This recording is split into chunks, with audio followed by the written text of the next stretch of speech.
আল্লাহ বলে ওয়া ইন্নাকা লাআলা খুলুকিন আযীম,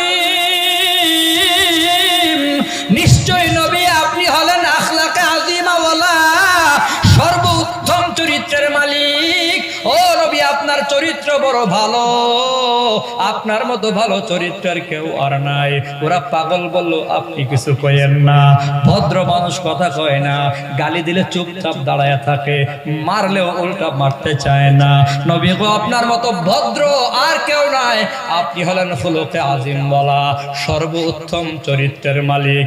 আরে মিয়া এমন চরিত্র না, আমরা তো নেতার বেলায় চরিত্রের স্লোগান দিলাম, অমুক ভাইয়ের চরিত্র ফুলের মতো পবিত্র, গাঞ্জা খায় 3 ওয়াক্ত, নামাজ পড়ে না 1 ওয়াক্ত। গাজীপুর এলাকায় গরিব বন্ধু হেরিয়ার গাড়ির দিকে তাকায় তুমি ভাবতেছো কবে এত দামি গাড়ির মালিক হব? 12 তলা ভবনের দিকে তাকায়া ভাবতেছো কখন এত বড় বাড়ির মালিক হব? শিল্পপতির শিল্পের দিকে তাকায় তাকায় ভাবতেছো কখন আমি শিল্পপতি হব? বন্ধু তুমি মনে করিও না শিল্পপতি না হওয়ার কারণে তুমি ঠকে গেছো, গাড়িওয়ালা না হওয়ার কারণে তুমি ঠকে গেছো। আরে ভাই, মুসলমান বেশিরভাগ তো দেখা যায় মাহফিলগুলোর ভেতরে শিল্পপতিরা আসে না, ধনী লোকেরা আসে না, কোটিপতিরা আসে না। মাহফিলে বেশিরভাগ গার্মেন্টস শ্রমিক দেখা যায়, গরিবের সংখ্যা দেখা যায়, মধ্যবিত্তের সংখ্যা দেখা যায়। ওয়াজ মাহফিলের মাঠের ভেতরে মধ্যবিত্ত গরিবের সংখ্যা বেশি, মসজিদের ভেতরে জুমার বয়ানে দেখি মধ্যবিত্ত গরিবের সংখ্যা বেশি, দাওয়াতে তাবলীগের চিল্লার ভেতরেও দেখি গরিব আর মধ্যবিত্তের সংখ্যা বেশি। এই যে দ্বীনি প্রোগ্রামগুলো বেশি বেশি দেখা যায় কেন জানো? আল্লাহর নবী তো এইভাবে বুঝাতে চাই, বন্ধু তুমি তাদেরকে মসজিদে দেখছো, তুমি তাদেরকে নামাজের কাতারে দেখছো, বন্ধুরে তুমি তাদেরকে ওয়াজ মাহফিলে দেখছো, আমি নবী এই গরিব মানুষগুলাকে জান্নাতের ভেতরে দেখছি।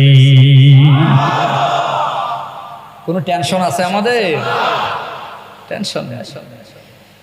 তকদিরে কলম দিয়া লেখা হয়েছে আমি গরিব, আমি জান্নাতের মালিক, আমার কোনো টেনশন নাই, চিন্তা নাই। এমন একটা দামি কসম আল্লাহ বলে ওয়াল কলমি ওয়া মা ইয়াসতুরুন, কলমের কসম, কলমের লেখার কসম, কলমের কসম আর কলমের লেখার কসম। কলম মনে করিও না সাধারণ কোনো কলম, মনে করিও না নাস্তিক আর বেঈমানের কলম, তোমরা মনে করিও না তসলিমা নাসরিনের কলম, তোমরা মনে করিও না শাহরিয়ার কবিরের কলম, তোমরা মনে করিও না আহমেদ সফার কলম, মনে করিও না আহমদ শরীফের কলম, মনে করিও না নাস্তিক আর বেঈমানদের কলম। আরে কলম হলো ওই কলম যে কলম দিয়া কোরআন লিখছে, হাদিস লিখছে, সকল কিছুর ভাগ্য লিখছে। হাকিমুল উম্মত আশরাফ আলী থানভী রাহমাতুল্লাহি আলাইহি বলে যদি দুনিয়ার কলমকে ধরা যায় দুনিয়ার কলমের কসম আল্লাহ খেয়েছেন। তবে এই কলমটা কোন কলম রে বাবা? দুনিয়ার কলম কোন নাস্তিকের কলম না, দুনিয়ার কলম হলো ওই যে কলম যে কলম দিয়া কাতিবে ওহী সাহাবায়ে کرام কোরআন লিখছেন। আমির মুআবিয়ার হাতে একটা কলম ছিল, জিবরাইল আমিন আল্লাহর কাছে যখন আল্লাহর নবীর কাছে যখন আয়াত নিয়ে আসতো রাসূল আয়াত পড়তেন আর কাতিবে ওহী ওই আয়াতগুলো লিখে রাখতেন। নবী যখন হাদিস বলতেন আন আবি হুরায়রা আবু হুরায়রা রাদিয়াল্লাহু আনহু, হাদিসগুলো কলম দিয়া লিখে রাখতেন। এই কলম যে কলম দিয়া কোরআন হাদিস লেখা হয়, এই কলম যে কলম কোরআন হাদিস লেখা হয়, এই কলম কোথায় আসছে জানো? ওই সাহাবায়ে কেরাম থেকে আইম্মায়ে মুস্তাহিদিনদের হাতে আসছে। ইমাম আবু হানিফার হাতে সে কলমটা আসছে, ইমাম আবু হানিফা সে কলম দিয়ে মাসআলা লিখছে। ইমাম শাফিঈর কাছে আসছে, আইম্মায়ে মুস্তাহিদিন সলফে সালিহিনদের হাতে যে কলম আসছে, এই কলমটাকে ধরতে পারো। আইম্মায়ে মুস্তাহিদিন হইয়া মুতাকাদ্দিমিন উলামায়ে কেরামের কাছে যে কলম আসছে, মুতাকাদ্দিমিন উলামায়ে কেরাম হইয়া মুতাআখিরিন উলামায়ে কেরামের কানের কাছে যে কলম আসছে, এই কলমটা কোন কলম রে বাবা? আস্তে আস্তে দেওবন্দ মাদ্রাসা পর্যন্ত চলে আসছে। কাসেম নানতুবির হাতে ওই কলম চলে আসছে। কাসেম নানতুবির হাত হইয়া বাংলাদেশে অনেক কওমি মাদ্রাসার ভেতরে ওই কলম গুলা বান্দা ঢুইকা গেছে। কয়েক শত বছর কান্না, কয়েক শত বছর কান্না করে আদম পাইল ক্ষমা, যার উসিলাই পাইলেন ক্ষমা তিনি রাসূলুল্লাহ, তিনি হাবিবুল্লাহ, তিনি রাসূলুল্লাহ, তিনি হাবিবুল্লাহ। এটুকু পারবেন না? তিনি রাসূলুল্লাহ, তিনি হাবিবুল্লাহ পারবেন সবাই? বলেন, তিনি রাসূলুল্লাহ, তিনি হাবিবুল্লাহ। কয়েক শত বছর কান্না, কয়েক শত বছর কান্না করে আদম পাইল ক্ষমা, যার উসিলাই পাইলেন ক্ষমা তিনি রাসূলুল্লাহ, তিনি হাবিবুল্লাহ, তিনি রাসূলুল্লাহ, তিনি হাবিব। যার শরীরের ঘাম জমাইয়া, যার শরীরের ঘাম জমাইয়া আতর বানাইতেন সাহাবা, আতর বানাইতেন সাহাবা, যার উসিলাই জান্নাত পাইমু, যার উসিলাই জান্নাত পাইমু তিনি রাসূলুল্লাহ, তিনি হাবিবুল্লাহ, তিনি রাসূলুল্লাহ, তিনি হাবিবুল্লাহ, তিনি রাসূলুল্লাহ, তিনি হাবিবুল্লাহ। যার কদমে রহমত বরকত, যার কদমে রহমত বরকত ভরপুর আছে প্রভুর মায়া, ভরপুর আছে প্রভুর মায়া, যার উসিলাই সৃষ্টি সবে, যার উসিলাই সৃষ্টি সবে তিনি রাসূলুল্লাহ, তিনি হাবিবুল্লাহ, তিনি রাসূলুল্লাহ, তিনি হাবিবুল্লাহ। কুল কায়নাত মাওলার পাগল, কুল কায়নাত মাওলার পাগল, মাওলার মাশুক মুস্তাফা, মাওলার মাশুক মুস্তাফা। আসমান জমিন বানালেন আল্লাহ, আসমান জমিন বানালেন আল্লাহ, উসিলা রাসূলুল্লাহ, তিনি হাবিবুল্লাহ, তিনি রাসূলুল্লাহ, তিনি হাবিবুল্লাহ সাল্লাল্লাহু আলাইহি ওয়াসাল্লাম। মহাব্বতে বলি আলহামদুলিল্লাহ। মারকাজুস সুন্নাহ আল ইসলামিয়া মাদ্রাসা কর্তৃক আয়োজিত আজকে গাজীপুর মহানগর কোনাবাড়ি ৭ নং ওয়ার্ড, এখানে দিনই এই জলসা দ্বিতীয় বার্ষিক ওয়াজ মাহফিল। এই ওয়াজ মাহফিলে আগত আজকে আমাদের এই মাহফিলের সম্মানিত সভাপতি, যিনি দীর্ঘ সময় চমৎকার আলোচনা করে গেছেন। আমরা চুপ থাকি ভাই, ধীরে ধীরে আওয়াজ বাড়বে, চুপ থাকি, একটু গভীর মনোযোগ দিয়ে শুনি কথাগুলো। দিগার হাজরাত ওলামাই কারাম, আজিজ তোলাবা, মুরব্বী বাবারা, যুবক বন্ধুরা, স্নেহের ছোট ভাইয়েরা, পর্দার আড়ালে বসা শ্রদ্ধেয়া সম্মানিতা মা ও বোনেরা, মহান আল্লাহ পাকের শুকর, যিনি মেহেরবানি করে দয়া ও মায়া করে রহমতের বাগান, বরকতের বাগানে আপনাকে আমাকে আসার তৌফিক দান করেছেন। বসার ব্যবস্থাও করে দিয়েছেন। এজন্য সকলেই কালিমাতুশ শুকর একবার পড়ে নেই, আলহামদুলিল্লাহ। আমি আপনাদের সামনে পবিত্র কালামুল্লাহ শরীফের 114 সূরার ভেতরে 68 নম্বর সূরা, সূরার নাম হচ্ছে কলম। সূরা কলম। কি নাম? কলম নামের সূরা থেকে শুরু থেকেই 6খানা আয়াতে কারিমা তিলাওয়াত করেছি এবং মহানবী, শ্রেষ্ঠ নবী, হায়াতুন নবী, জিন্দা নবী, আপনার আমার কলিজার টুকরা নবী মুহাম্মদুর রাসূলুল্লাহ সাল্লাল্লাহু আলাইহি ওয়াসাল্লামের হাদিসে শরীফের ভান্ডার থেকে এক টুকরা হাদিস পেশ করেছি। কিছু সময় কথা বলবো, আবার চলে যাব। কত বছর পর দেখা হবে সেটা আমিও জানি না, আপনিও জানেন না। সম্ভবত 2 বছর আগে একবার আসা হয়েছিল, এই কাশিমপুর কারাগারের আশেপাশেই কোথাও হবে। তো অনেক দিন পরে পরে আসা হয়, আজকে আবার চলে আসছি। এভাবেই ঘুরতে ঘুরতে একদিন আমরা সকলে নিজের আসল গন্তব্যস্থান কবরে চলে যাব। সময় আমাদের হাতে খুব কম, এজন্যে যা বলি, যা শুনি, গভীর মনোযোগে বলি, গভীর মনোযোগে শুনি। এই ফ্যানে তো ঘুরে দিয়ে না ভাই, আমার গরম লাগলেও গরমের অভ্যাস আছে। গাঁও গ্রামের খালে বিলে ঘুরা চেয়ারম্যান, এখন ভাব লইলে হইব, ঠিক না? পাবলিক হবে তো ভাব নিয়েন না, ভোট নেওয়ার বেলায় পায়ে ধরছেন।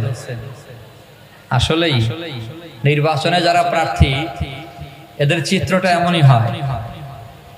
আমি ফেসবুকে পাইছিলাম, নির্বাচনের 3 দিন আগে মুসাফা করে, 2 দিন আগে কোলাকুলি করে, নির্বাচনের আগের দিন পায়ে সালাম করে, নির্বাচনের রাতে পায়ে পয়রা গিয়ে আব্বা ডাকে। ভোটারের পায়ে পয়রা কয় আব্বা, যদি ভোট না দেন আমি শেষ, ঠিক না? ভোটারের সাথে মুসাফা, মুআনাকা, এরপরে হলো কদমবুসি সালাম, এরপরে আপ্পা দিয়ে পয়রা থাকে। যেই বিকাল বেলা রেজাল্ট চলে আসছে, এত ভোট ব্যবধানে আপনি পাস, পরের দিন সকালে যেই ভোটারের পায়ে পয়রা বাপ ডাকছিল, সেই ভোটারের পাছায় মারা লাথি। এই রইল নেতা ও স্বভাব। বাস্তব স্বভাবটা বললাম। নেতারা ভোট নেওয়ার আগে আব্বা ডাকে, আব্বা। ভোট নেওয়ার পরে বাপ ডাইকেও দেখা করন যায় না, ঠিক না? মুফতি আমিন সাহেব রাহিমাহুল্লাহ তাআলা বলতেন, গণতন্ত্র এক ধর্ম আমাদের শিক্ষা দিছে, অর্থাৎ এক নিয়ম আমাদের শিক্ষা দিছে গণতন্ত্র, যে গণতন্ত্রের ভোটের পদ্ধতিতে গাধারে বাপ ডাকা লাগে ভোটের জন্য। গাধা, গন্ডমূর্খ, মদখুর, গাঁজাখুর, চাক্ষুষ, বেবিচারে লিপ্ত, এমন অপদার্থের পায়ে ধরে বাপ ডাকা লাগে ভোটের জন্য, অর্থাৎ গাধারে আব্বা ডাকতে হয়। পাস করার পরে আব্বারেও গাধা বলা যায়, কোনো সমস্যা নাই। আরে আবারও ফ্যান দিছে, দেখেন নাই? সাউন্ড করে, ঠিক আছে। আমি যদি গরম লাগে কই মনে, এই গরমের ওয়াজুদ তো করতেছি, খালে বিলে ঘুইরা, তাও উপরে নেতা নাই, নিচে কর্মী নাই। অর্থাৎ আমি কোনো দল করি না, কোনো রাজনৈতিক প্রচলিত রাজনৈতিক দলের সাথে আমার কোনো সম্পর্ক নাই। আমি মহাব্বত করি সকল ভালো ইসলামী দলকে, মহাব্বত করি, কিন্তু আমি রাজনীতি করি না। এটা আমার ত্রুটি। আমি বলি এটা গর্বের বিষয় না, এটা আমার ত্রুটি। যেহেতু রাজনীতি করি না, এজন্য উপরে নেতা নাই, নিচে কোনো কর্মীও নাই। রাজনীতি করলে নেতাও থাকে, কর্মীও থাকে। তো একলা মোল্লা মানুষ মোটরসাইকেল লে এলাকায় ঘুরছি, নির্বাচন করব, ভোট দিয়েন, এই কথা বলে বলে দেখি যে আস্তে আস্তে করে মানুষ বাড়তেছে। আর প্রতিপক্ষরা ঠাট্টা করতো, এই হুজুর মানুষ কয়েকদিন মাঠে থাকবো, এরপরে দেখবেন পালাবার রাস্তা পাবে না।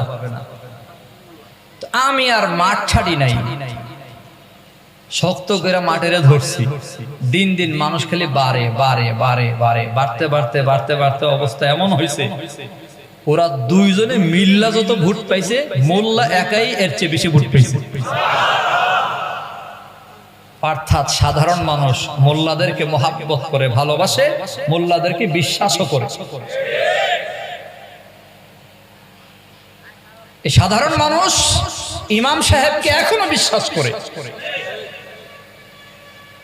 অধিকাংশ মুসল্লি এবং নামাজ পড়ে না, রোজা রাখে না, হজ নাই, পর্দা নাই, যাকাত দেয় না, হারাম খায়। হারাম করলেও যদি প্রশ্ন করেন, আচ্ছা বলেন তো আপনার চোখে কোন লোকটা ভালো? ওই মদখুর মাতাল থাকলেও মাতাল অবস্থায় বলে ফেলবে, না আমগো মসজিদের ইমাম সাহেব সবচেয়ে ভালো মানুষ। একটু দিয়ে একটু বেশি না, ফ্যানটা একটু এদিকে আন, সামান, হ্যাঁ হালি এই চেয়ারটা বাতাস লাগলে আলহামদুলিল্লাহ। ফ্যান দিছে বড়, ছোট ফ্যান হলো ফ্যান হলো। আল্লাহু আকবার। তো আলেম ওলামাদের পছন্দ করে, বিশ্বাস করে। আমি নিজেই প্রমাণিত, মানুষ বিশ্বাস করে। হুজুররা চেয়ারে যাক, ক্ষমতার চেয়ারে বসুক, হুজুররা ক্ষমতায় গেলে রাষ্ট্রের ভালো হবে, মানুষের ভালো হবে, এটা মানুষ জানে, দিতে চায়। কিন্তু হুজুরদের চেয়ারে চাই না হলো চোরের দলেরা। চোরের সংখ্যা বেশি না, খুব কম। ওরা চায় না হুজুর চেয়ারম্যান হয়ে যাক, কারণ সে জানে হুজুর যদি চেয়ারম্যান হয়ে যায়, আমরা যে চুরি করছি সব ধরা পড়ে যাবে।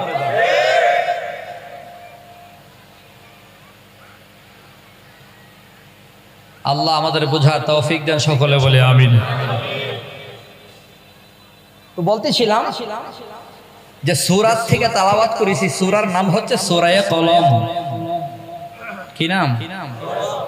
আয়াত তেলাওয়াত করছি 6 খানা, 6 কলম।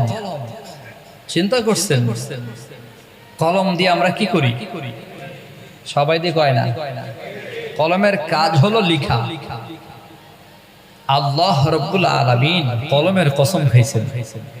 কলমের নামে শুধু সূরাই নাজিল করেছেন এমন নয়, এই সূরার শুরুতে আল্লাহ পাক রব্বুল আলামিন কলমের কসম পর্যন্ত খেয়েছেন। মুফাসসিরিনে কেরাম বলে আল্লাহ পাক কোরআনের ভেতরে অনেক রকমের কসম খাইছেন, অনেক ধরনের কসম। ওয়াত্তিন ওয়াজ-যাইতুন ওয়া তুরি সিনিন ওয়া হাযাল বালাদিল আমিন। কসম খাইছে আল্লাহ। ওয়াশ-শামসি ওয়া দুহাহা ওয়াল কামারি ইযা তালাহা ওয়ান নাহারি ইযা জাল্লাহা ওয়াল লাইলি ইযা ইয়াগশাহা ওয়াস সামাই ওয়া মা বানাহা ওয়াল আরদি ওয়া মা তাহাহা ওয়া নাফসিন ওয়া মা সাওয়াহা। অনেক কসম খাইছে আল্লাহ। ওয়াল আসরি, আল্লাহ পাক কসম খাইছেন অনেক।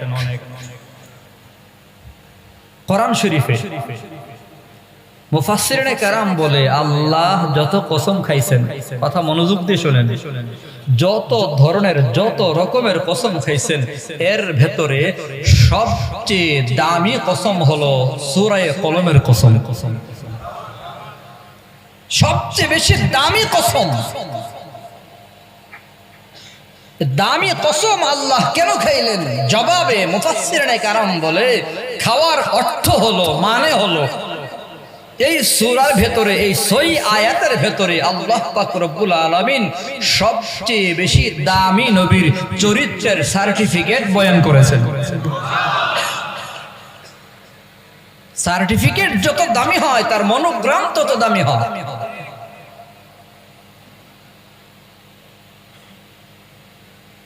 তো দামি নবীর চরিত্রের সার্টিফিকেট দেওয়ার আগে আল্লাহ দামি কসম খাইছেন। সুবহানাল্লাহ বলেন। নবীরে আল্লাহ সার্টিফিকেট দিচ্ছেন, শুরু করেছেন আবার একটা হরফ দিয়া, নুন। নুন একটা অক্ষর, মুফাসসিরিনে কেরাম বলে নুন আবার নবীর নামও হয়। ইয়াসিন যেমন নবীর নাম, নুনও নবীর নাম। সুবহানাল্লাহ বলেন। কথাগুলো মনে রাখবেন, কাজে আসবে মিয়া। তাফসীর মোটামুটি ভাবে একটু ভাঙাচোরা যাই পারি, এরা যদি আপনারা শিখে ফেলেন আমার লাভ, আপনারা শিখে ফেললে উলামায়ে কেরামের লাভ। এত বেশি বয়ান হুজুরদের করা লাগবে না, আর হুজুরদের মাহফিল করার সময়ও নয় এখন। আল্লাহ বলে নুন হরফে মুকাত্তাআত। নুনের অর্থ কি?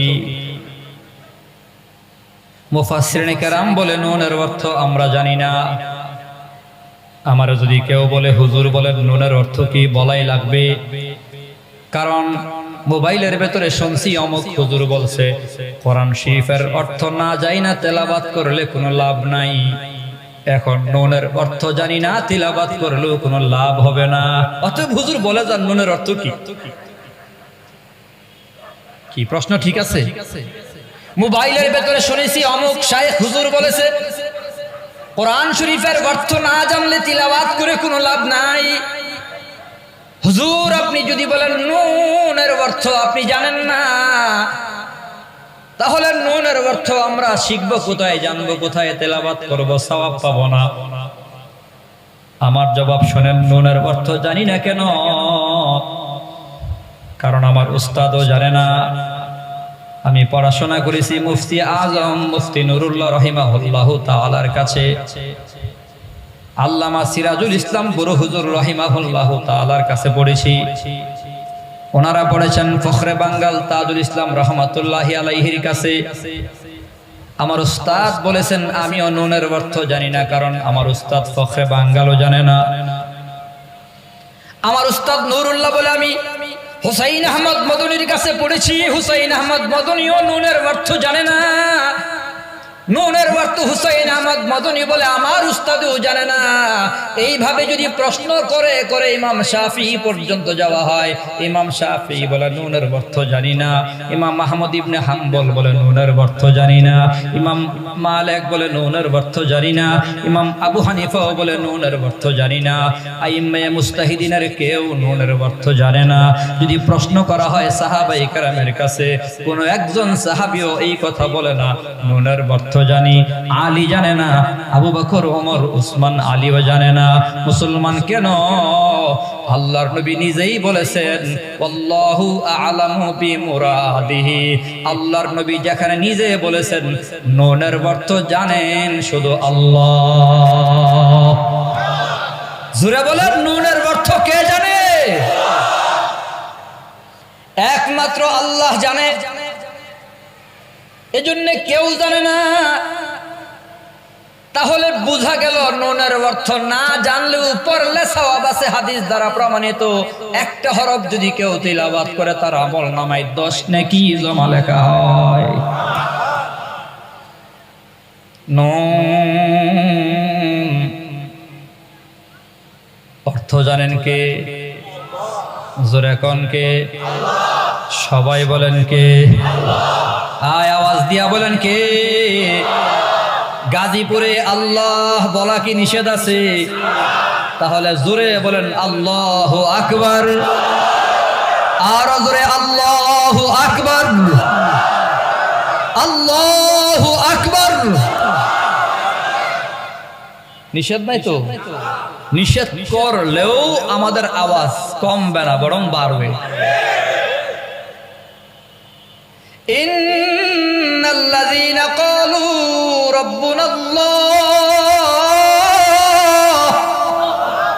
সুম্মা ইসতাকামু তাতানাজ্জালু আলাইহিমুল মালায়েকা আল্লা তাখাফু ওয়া লা তাহজানু ওয়া আবশিরু বিল জান্নাহ। নিশ্চয় যারা বলবে আমার রবকে, আর জোরে বলেন কে? আয় আওয়াজ দিয়া বলেন রবকে, রবকে। আল্লাহরে রব বানায়া মজবুতির সাথে অন্তরে যদি বসায় নেয়, রব আল্লাহকে ছাড়ে না। এবার সামনে জেলখানা আসছে, আল্লাহরে ছাড়ে না। পুলিশ দাঁড়ায় গেছে, বলে আল্লাহু আকবার, জেলে ঢুকাইয়া দেবো, আওয়াজ হলো আল্লাহু আকবার। বন্দুক তাক করেছে, আল্লাহু আকবার। গুলি ছুড়ে দিয়েছে, আল্লাহু আকবার। ফাঁসির দড়িতে ঝুলাইয়া দিছে, আল্লাহু আকবার। আগুনে ফেলে দিছে, আল্লাহু আকবার। তরবারি চালাইয়া দিছে, আল্লাহু আকবার। অর্থাৎ দুনিয়ার যত বাধা, যত বিপত্তি, যত ভয় প্রদর্শন করানো হোক না কেন, বান্দা বলে আল্লাহু আকবার। জোরে বলেন আল্লাহু আকবার। কোনো ভয় আছে? হ্যাঁ, কোনো ভয় নেই। আল্লাহু আকবার, এই আওয়াজে ভয় পায় শয়তানে। কথা কোন? শয়তানে ভয় পায় মিয়া। যারা আল্লাহু আকবার স্লোগান পছন্দ করে না, এদের ব্যাপারে ডাইরেক্ট ফতোয়া হলো এরা শয়তানের দালাল। শয়তানের দালাল এরা। আজানের সময় শয়তান পেছন দিয়া বাতাস ছাড়তে ছাড়তে ভাগে। তো তোমার গায়ে লাগে কেন? হুজুরে আল্লাহু আকবার কইলে কই স্লোগান বন্ধ করেন। হুজুরে আল্লাহু আকবার আওয়াজ আরো বাড়াইয়া দিছে, কারণ হুজুরের অন্তরে একমাত্র আল্লাহর ভয়। মোরা মুসলিম, মোরা বীর মুজাহিদ সৈনিক রাসূলের, মোরা সুন্নাতে মানি মুসলিম বলে দুশমন বাতিলের। মোরা মুসলিম, মোরা বীর মুজাহিদ সৈনিক রাসূলের, মোরা সুন্নাতে মানি মুসলিম বলে দুশমন বাতিলের। মুসলমান দুনিয়ার কাউরে ভয় পান না। মুসলমান দুনিয়ার কাউরে ভয়। মুসলমান একমাত্র ভয় পায় কারে? এর বাস্তব প্রমাণ হচ্ছে ফিলিস্তিনে, এর বাস্তব প্রমাণ হলো আফগানিস্তানে। আমেরিকার লাল বাহিনীরা আফগানিস্তানকে বেদখল করেছে। দখল করে আফগানিস্তানের নারী পুরুষ শিশুদেরকে নির্বিচারে গুলি করে হত্যা করেছে। কিন্তু মোল্লা গোষ্ঠী আমেরিকার সেই লাল কুত্তা বাহিনীকে ভয় পায় নাই। তারা আজকে প্রমাণ করেছে, পরাস্ত করেছে। এবং বর্তমান আফগানিস্তানের শাসক হিসেবে ওই তালেবান গোষ্ঠী শাসন করছে। আজকে পুরো পৃথিবীতে তালেবানরা প্রমাণ করেছে আফগানিস্তানের টাকার মূল্যই হলো পৃথিবীতে সবচেয়ে বেশি। একেবারে টপ লেভেলে চলে গেছে। যাওয়ার কারণ হলো মোল্লারা দুর্নীতি করে না, মোল্লারা চুরি করে না। আল্লাহ। ফিলিস্তিন শহরেও ইহুদি জাতি ইসরায়েলিরা আগ্রাসন, এই আগ্রাসন করে করে থাকার জায়গা দিছিল। আজকে ফিলিস্তিনের ঘর বাড়ি দখল করে ফেলেছে। ফিলিস্তিনের ছোট্ট ছোট্ট শিশুদেরকে মেরে ফেলেছে। মা বোনদের উপর অত্যাচার, জুলুম, নির্যাতন করেছে। মুসলমানদের প্রথম কিবলা পর্যন্ত তারা দখল করে ফেলেছে। সেই ফিলিস্তিনের মাজলুম মুসলমানের সন্তানেরা হামাস কর্তৃক এক বাহিনী তৈরি হয়েছে, আল্লাহ তৈরি করে দিয়েছেন। তারা এখন প্রতিরোধ করতে শিখেছে। পাল্টা আক্রমণের প্রতিবাদ এবং প্রতিরোধ করার ফলে এখন ইহুদি গোষ্ঠীরা পালাবার রাস্তা। গাজীপুর এলাকায় গরিব বন্ধু হেরিয়ার গাড়ির দিকে তাকায় তুমি ভাবতেছো কবে এত দামি গাড়ির মালিক হব? 12 তলা ভবনের দিকে তাকায়া ভাবতেছো কখন এত বড় বাড়ির মালিক হব?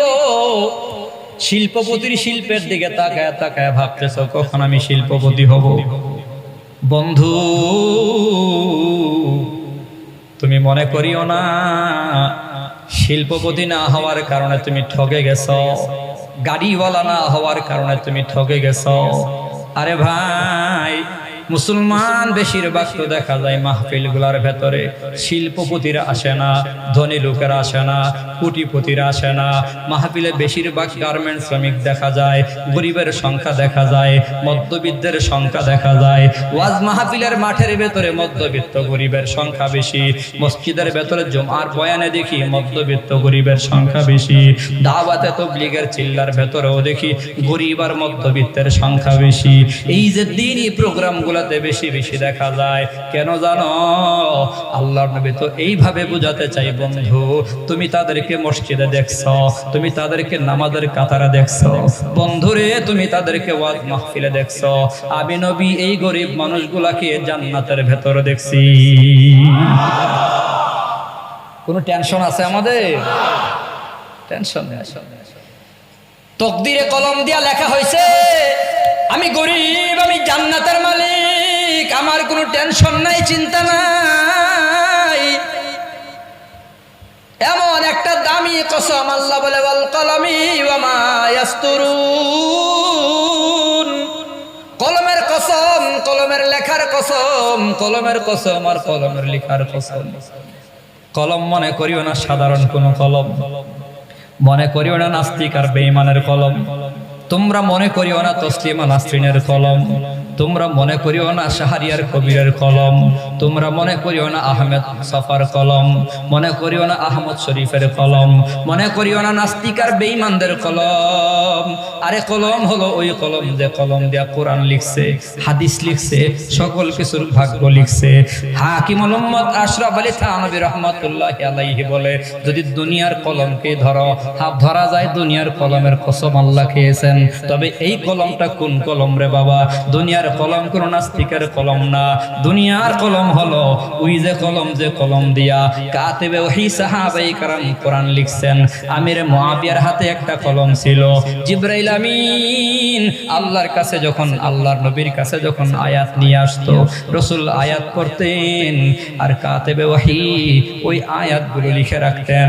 নবী যখন হাদিস বলতেন, আন আবু হুরায়রা রাদিয়াল্লাহু আনহু, হাদিসগুলো কলম দিয়া দিয়া লিখে রাখতেন।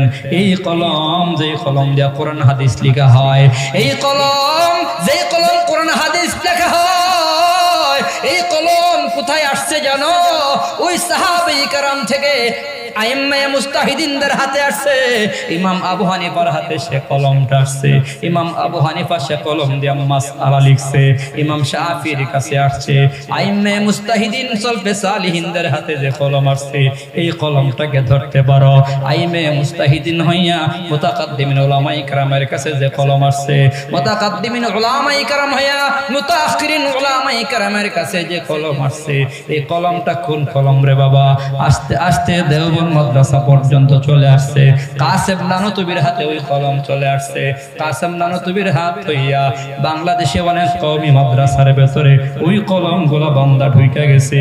এই একটা কলম মারকাজুস সুন্নাহ আল ইসলামিয়া মাদ্রাসার ভেতর চলে আসছে। মাদ্রাসার ছাত্র দিয়া কলম দিয়া লেখে আলিফ বা তা সা, কোরআন লেখে।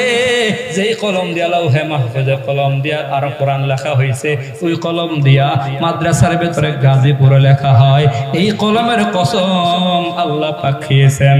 অতএব নাস্তিক বেঈমানের দলেরা বুঝিয়া নাও, এই কলমগুলো বন্ধের ষড়যন্ত্র যতই করো না কেন, এই কলমগুলা বন্ধের ষড়যন্ত্র করো। কিভাবে মাদ্রাসা বন্ধ করা যায়, কিভাবে মাদারিসা কাউমিয়া বন্ধ করা যায়, যতই ষড়যন্ত্র করো না কেন, আল্লাহ যে কলমের কসম খেয়েছে, ওই কলম বন্ধ করবার ক্ষমতা নাই। বরং যারা যারা বন্ধ করতে চায়, একদিন তাদের দরজাই বন্ধ হয়ে যায়। কথা বলুন ঠিক কিনা? এই কলমের কসম খেয়েছে আল্লাহ।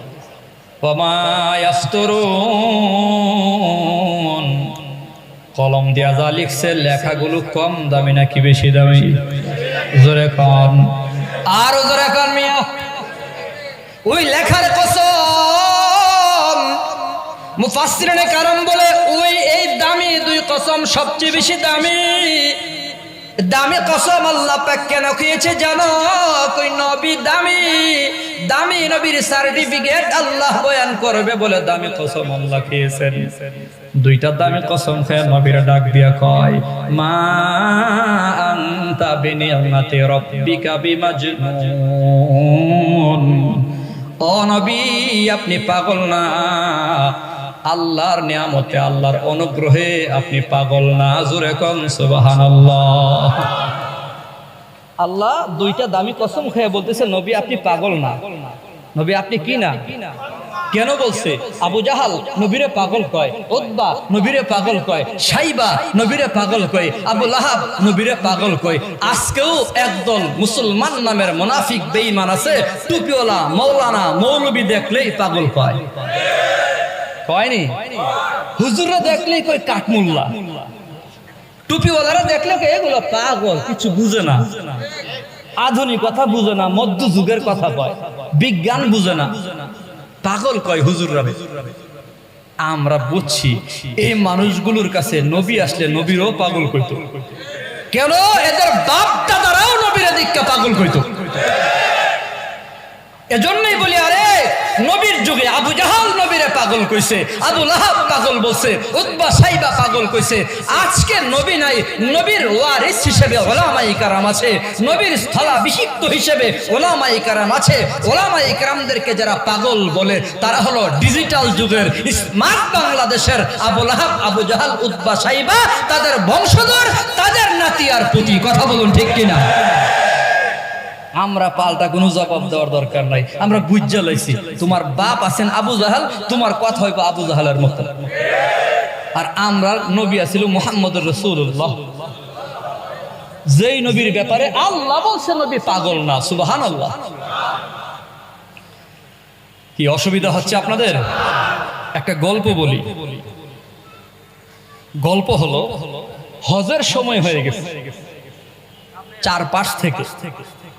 চারপাশ থেকে হজ করতে আসছে।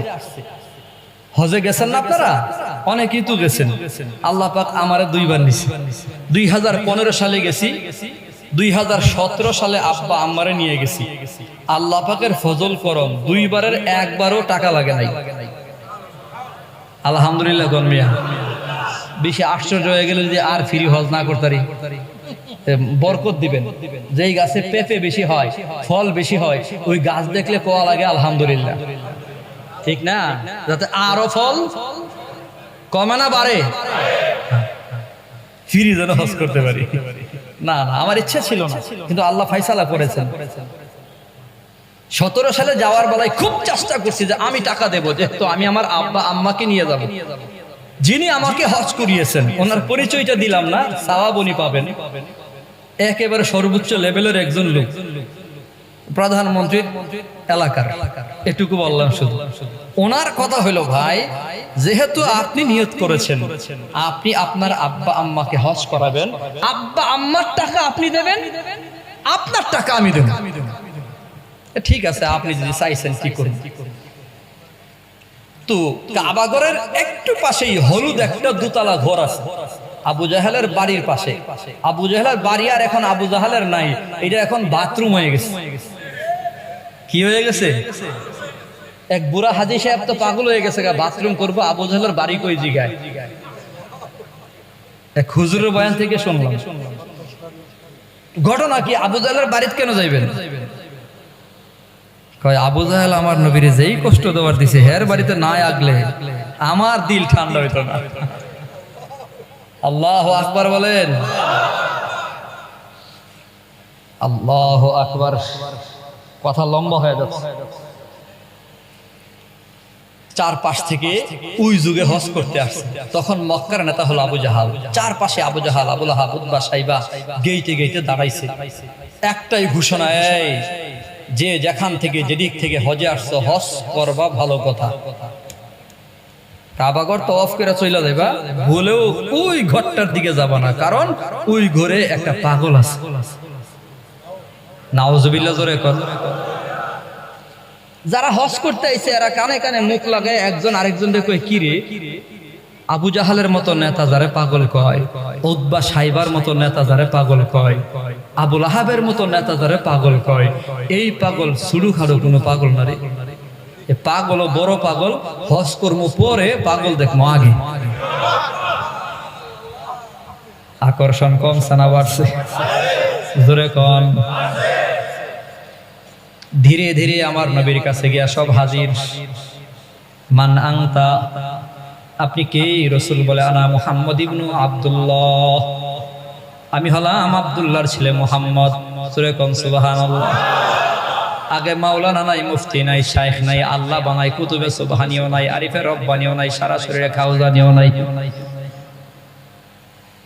এখনকার জমানায় তো এমন আছে টাইটেল না, কুতুবে জমান, এয়ারপোর্টের কামান, আন্তর্জাতিক বেঈমান। পেট করছে অত বড়। আল্লাহর নবী জবাব দিছে মুহাম্মদ ইবনে আব্দুল্লাহ। কোনো অহংকার নাই, অহমিকা নাই, পরিচয় দেওয়ার বেলায় কোনো পদ পদবীর কথাও বলে না। আমার বাবার নাম আব্দুল্লাহ, আমার নাম হলো মুহাম্মদ। জোরে কোন সুবহানাল্লাহ। আল্লাহুম্মা জাআলনি ফি আইনি সগীরা ওয়া ফি আ'য়ুনিন নাসি কাবীরা। যেই নবী আল্লাহর কাছে দোয়া করতো, আল্লাহ আমার নজরে আমারে ছোট বানাও, মানুষের নজরে উঁচু বানাও। আপনারে বড় বলে বড় সেই নয়, লোকে যারে বড় বলে বড় সেই হয়। ঠিক কি না? বড় হওয়া এ জগতে কঠিন ব্যাপার। জগতে সে বড় হয় বড় গুঞ্জার, জগতে সে বড় হয় বড় গুঞ্জার। ওয়া মা আনতা, আপনি কি রাসূল? কই আনা রাসূলুল্লাহ, আমি হইলাম আল্লাহর রাসূল।